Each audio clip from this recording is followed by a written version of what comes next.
Hey everybody, thanks for tuning in to the Ephrata Community Church weekly podcast, a conversation with our pastors and leaders meant to continue encouraging you to know God, know freedom, know purpose, and make a difference. Hi, Ephrata Community Church. Jim Ehrman here with you, and I am thrilled to be with two people I like a lot. This is Stephanie Eshleman. Sometimes you jokingly refer to her as the First Lady of Ephrata Community Church, which maybe I just made that up. And Dr. Kay Bauer, just to put Kay on your reference, like so much of our ministry support teams is coordinated by Kay. So if you have enjoyed one of our events, it's ultimately part of Kay's desire to serve our community and a great team that she gets to work with. And I have them here today because they did something very interesting this semester. As you know, here at Ephrata Community Church, we run in semesters, and so many of our lives, especially if you have kids, you realize that September launches so much in your life, even more than this January in many ways. So we do have two semesters. One that starts in September, one that starts in about the first week of February, where we sit and we talk a lot about taking one step. 64 different connect groups took place this last semester, and we saw over 1,000 people engage and take one step. And first of all, I just think the delight that brings to God's heart when we're not just a weekend experience community. And that beautiful, we come and we celebrate together on the weekends, and then we take some kind of active step toward the Lord. Over 1,000 of us did that, and I think there's even more, and just seasons of life allow for it. But you two ran one of the more interesting connect groups this time around. They decided to run one on dreams. And this was even, in the process of us knowing we were going to have a weekend where we talked about Dreams Conference and then, of course, Angels at the services. So I just want to commend you both for having experienced something yourself that you then wanted to have others. So you ran a connect group around Charity Kayembe's book. Well, I think it might have been around more than that, but hearing God through our dreams and things. Tell me a little bit about the inspiration for why you did it. It'd be fun. Stephanie, you go first. Well, I never realized that God spoke to us through our dreams. I know it was real in the Bible, but I just never knew. I just thought my dreams were weird things that my brain was doing in the night. And so when I read her book, I just was so excited about it. And I thought, this would be really fun to talk to other people about and discuss our dreams. So I decided to start a connect group. And then this lovely lady, Dr. Bauer, Don't you love that title? I know. Kay. She joined us, and I asked her to be my co-leader, and she graciously said yes. Yeah, what'd you think when you were invited? And was it something you were thinking about as well? Or was it like, read this book, Dr. Bauer, and tell us what you think? Well, we had both picked up the book when Charity was here with her dad, Mark Virkler, in January of 2021. So we had both read it. And like Steph, I was surprised at sort of the personal application of dreams. It's in scripture, but I didn't really think of it as something for me until I read the book. So when she said she was starting a group, I was excited about that possibility. And when she asked me to co-lead with her, I thought, oh, that would be so much fun, because Steph is awesome and so much fun. So I thought, why not? Yeah, why not, right? Yeah. Let's see how it goes. I think thank you for being willing. Sure. I will say, let's chat a little bit about Charity's conference, the time that she had with us. And I recognize if you're tuning into the podcast, you may or may not have been involved with that. And I do want to say something as we're diving in. I really appreciate being part of a church that takes the time to look at things like dreams and angels. I know that can be unsettling for some. I mean, I was recently watching The Chosen when Jesus' disciples were asking him, like, hey, we're used to fasting. And Jesus goes, well, you know what? You don't have to fast when the bridegroom's there. Like, he stretches their worldview a little bit, right? He says, don't worry, we'll get back to fasting and some of those things, but there's a season where we're not going to be doing that. And I love that we even take seasons here amidst what Kevin oftentimes referred to as, we have a very strict diet here, right? And it's pretty good, but occasionally we throw in a treat, right? It's like special things for special days. Yeah. And I do love that we took time on dreams and angels. But I will say this, by the time the weekend was over, I was impacted by the fact that maybe it isn't a special treat. Maybe it is God's gift to us to have more identification with some of these things. And we always know we can have over-identification with any way we go about hearing God, right? Yes. But dreams and angels, so I just want to say that personally, I was just not aware. To me, it always seems like dreams and angels were for something in the past that was much larger and much more climactic than my life or my interpretation of what might be going on, right? Yeah. So there are these obstacles we face as we journey into these things. So I want to hear, like, as you were working with your group or even working through your own, what are some of the early obstacles people face when it comes to like being more aware of how God might want to speak through dreams? Yeah, that's an interesting question because as we've had the group, we've seen a sort of commonality in obstacles that occurs. And one of the first is dreams can seem overwhelming. We don't typically write them down and then try to sit with them. And you're writing down something that maybe took a few seconds to dream, but you've got a page and a half of notes. How do you even attack that? Where do you start? So that's one of the beauties of what Charity did in her book and what she taught us at the conference. There's a very simple method for working through that. And then the other probably common obstacle is they're so vivid and real when you have them, they seem like they must be real when you wake. Yeah. And they're not. Yeah, and it prones you toward a literal interpretation. That's right. And Charity says 95% of our dreams are about us because we're actors in them, and they are always symbolic. That's right. So you have to get past that, but I actually saw it happen in my dream. What was there is God's personal language to you in symbols that you hold in common with him, that means something to you, that he knows means something to you, that will represent something else. And that's where I was most impacted, and it helped me with one of my obstacles, is that I have looked at some dream interpretation literature before, and I have to admit that it didn't sit well with me that the color yellow always means this, or a lion always means this, or a snake always means this. Because I grew up studying world Christianity and missiology, where I noticed that God would grab the symbol, like when the scriptures are being translated into a tribe, God grabs the symbolism of that tribe. Like in Papua New Guinea, they don't have sheep. So God, the actual translation, the equivalent of the domestic animal that a sheep would have been to Abram, is a pig. So in that actual translation, it's Jesus, the pig of God, which is really uncomfortable for the Jewish background believers, right? But to them, they completely identified with, they knew exactly the concept coming across when they read Jesus, the pig of God. And I really love that Charity reminded us, hey, God is using your constructs in dreams to get to elements, and then therefore knowing your context is critical to be able to be a part of that interpretation. So it was really releasing to sit and go that I don't have to notice that there's a shed in my dream and then go look up what shed means in some dream interpretation encyclopedia somewhere. Actually, she showed us, hey, in the Bible alone, the imagery of lion is used at least 2 different ways, right? Therefore, that would be complex. How about you? Anything you enjoyed watching people grow in or work through as they were part of the group?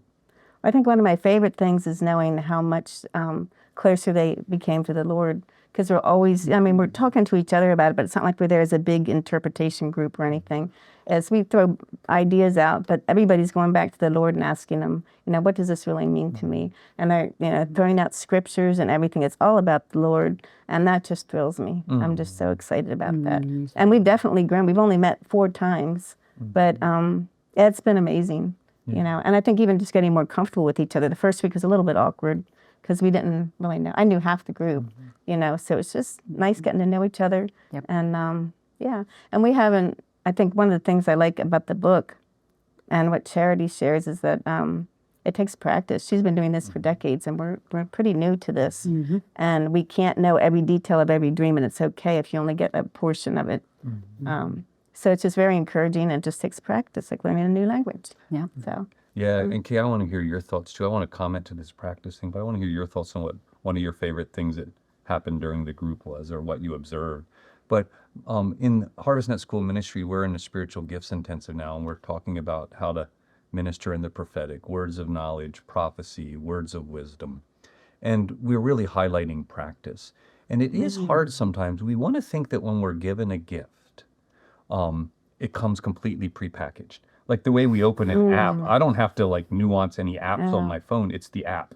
And we're studying biblically how many times it's referred to to fan up the gift that's been within you, or to crave, or to desire a pure milk, like recognizing that milk and meat are used as someone grows, there's an expectation that you're going to know more or increase more knowledge, etc.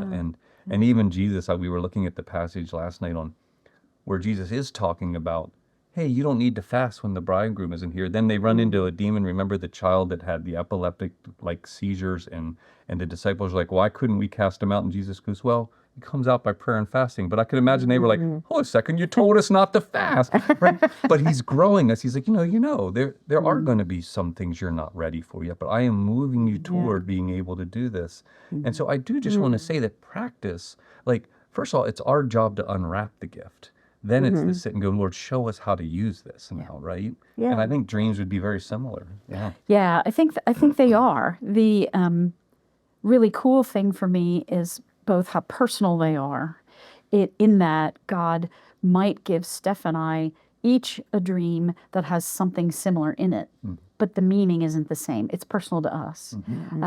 And then how together we can help people understand. So we're not listening to a dream and saying, oh, okay, that means this. This is what your dream means. But we're listening as a group. They read their dreams twice. We all listen, asking Holy Spirit for guidance. And then what strikes us is what we share. And then we see if it resonates, because like many things in the spiritual world, we have to know ourselves. So we become the expert in what God is saying to us. So these are just suggestions, things that we hear as individuals and saying, well, gosh, do you really think it is a death that you're seeing, or is it the end of something? Right. That's right. Because that's a kind of death, but not a literal death. Right. And or not tragically. Not tragic. It could be the end of something that hasn't been helping us. And what's awesome is, as we do this, there's almost always a point where somebody goes, oh, I'm going to write that down. I'm going to pray about that. And that's the moment where you're like, oh, this is so cool, because they're going to grow then in their relationship with God and their communication with God. So if he's got to show them about the end of something else, they've already learned one of the symbols he might use with them, and that'll make the next dream a little easier to understand and apply. That's right. Because they're learning as they go. And here's what I love about what I'm hearing from both of you is there is a role for community in your early engagement with this particular gift, right? Like we know that it's very personal, and that we can come to the point where even using some of the 4-step techniques she introduced, which I think was just wonderful, like setting, what was it, ideas. I liked ideas more than so it's your Daisy or the key actions, the key emotions, the setting, what you're processing in your real life. That come together to bring you what to a beautiful framework. Yeah. And what I'm hearing from you is it was good to sit as a group and be able to say, okay, let's apply this framework together. Like there's a certain safety in a community of being willing to step towards this early on. Yes. And I think you found that as your group was meeting. Yeah. Yeah. And then she met with us for lunch too. We went out, and just a really good connection with her. She's so easy to get to know. She just loves everybody. She's everybody's friend, and it just made everybody very comfortable. It was very good. I even want to go as far as to apply a rare title of a traveling prophet comes into your midst occasionally. We really appreciate the offices of the church here, and we could identify what we would consider in our community people who carry the office of prophets. But we also recognize that the Lord gifts certain people to be traveling among his people, carrying something for us that opens us up to another way of knowing God. I mean, that's ultimately what we're talking about here is we were sent a gift, and traveling prophets aren't always easy to receive. You know what I mean? Like there are, because first of all, they're not always in your local community. They might speak a slightly different vernacular, and they tend to have, using what could be a negative word, fixated on something because God asked them to fixate on something so they could bring a breakthrough to others. And I really sense that with Charity and Leo, that they carried a pastoral prophetic gift. And I think that's what we're getting at. I had a chance to interact with her too, and Leo. They had such careful hearts in how they were bringing things to us, not just, but they also knew they needed to bring something. And that is a gift to us, and I deeply appreciate it, who they were in our midst. So much. So do you think you'll do it again? Do you think you'll run another? Come on, coming after this. I would love to, because I think we'll just get better at it. Yeah, right. The method itself, remembering the steps and doing them in a way that's Yeah. helpful, but also in helping people through that initial, oh my gosh, I saw somebody die in my dreams reaction, and just helping them to realize there's a symbolism that they need to interpret, and not to be alarmed at what seems like a literal proclamation from God. But I think too, again, just that getting closer to God, learning the language for yourself opens up something. I was talking with my sister about this. She's not in the area, so she hasn't been through this. And I said, when I have a big decision, I'm really processing it. It's taken me days, and I'm trying to sit down and be quiet and hear, and I'm struggling to do so. And I'm writing stuff and looking at it and going, is that me or is that God? If I have a dream, I can't be in the way. Yeah. I can't change my dreams as I experience them. My You're rational right. mind can't get in the way. So when I get something from God, it has a little bit more of almost like a purity in the message itself. It didn't filter through my rational mind, so I didn't change it or make assumptions about it. That's right. Sometimes I may not know what the heck to do with it initially, but if I work through this process, I can sit with it before the Lord and say, okay, That's right. here's the key emotion, here's the key actions. This is what I was processing. Okay, help me take what's here in this dream and be able to overlay it in real life, knowing that I haven't interpreted it or muted it with my rational mind. That's right. Because it was a dream. Yeah, and first of all, that was really great, Kay. That alone is worth a snippet to say that's how I think about it. I want to say this. I just want to throw in some testimony and confirmation that we began to think about this at the end of HarvestNet School of Ministry last year. Matter of fact, a few of us felt the Lord saying to us that he wanted to talk to us about dreams. So we were actually a little bit disoriented in our curriculum, like, does the Lord really want to do this? And thank goodness this book just floated into our community. Oh, yeah, sure. Hearing God Through Your Dreams. You definitely want to read this. I highly recommend it. There's a lot of different details that she couldn't go over during the conference. Yeah, wonderful. And this is the book we'll be recommending if you want to explore this further. But we ended up inviting the Lord to speak to us through the dreams. And I have to tell you something. Every single person in our class could document and then bring that the Lord was so willing to do this. Isn't that so? And it was some powerful discernment that took place over the course of the next few weeks, to the point where it was so powerful we almost drew back from it a little bit, like, okay, that was like the Lord unleashed a fire hose on us of beautiful things, but it was really interesting to see us how we ended up stewing early on. But I just want to say this. We want to be a safe enough and aware enough community to walk with each other through this. And that's why I'm going to be one of those people who asks you to run your group again. But of course, you can say no. Because imagine after we push this out, how many people are going to be like, I want to be with those two.